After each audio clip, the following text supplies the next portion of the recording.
शिवसेना ठाकरे गटाचे नेते माजी खासदार चंद्रकांत खैरे आणि विधान परिषदेचे विरोधी पक्षनेते अंबादास दानवेंमधील वाद चव्हाट्यावर आलाय। आपल्याला मेळाव्याला बोलवण्यात आलंच नव्हतं असा दावा चंद्रकांत खैरेंनी केला, तर त्याला दानवेंनी प्रत्युत्तर दिलंय। मला सांगितलं नाही अंबादास दानवेंनी, स्पष्ट सांगतो मी उद्धव साहेबांना सांगणार आहे। आता मला अंबादासनी सांगितलेलंच नाहीये। तो अंबादास दानवे स्वतःला असं समजतो की बस तो आहे तो सगळ्यात मोठा, किती 2-4 महिन्याचाच आहे तो।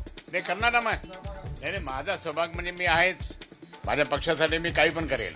माझं आंदोलन माझ्या पक्षाचं असेल।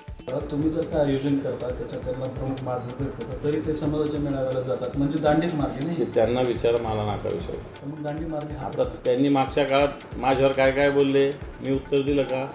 देणार पण नाही।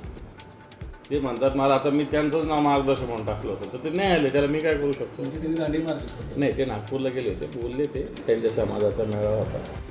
यावरून छत्रपती संभाजीनगरातील ठाकरे गटातील वाद विकोपाला गेल्याची चर्चा रंगतीये।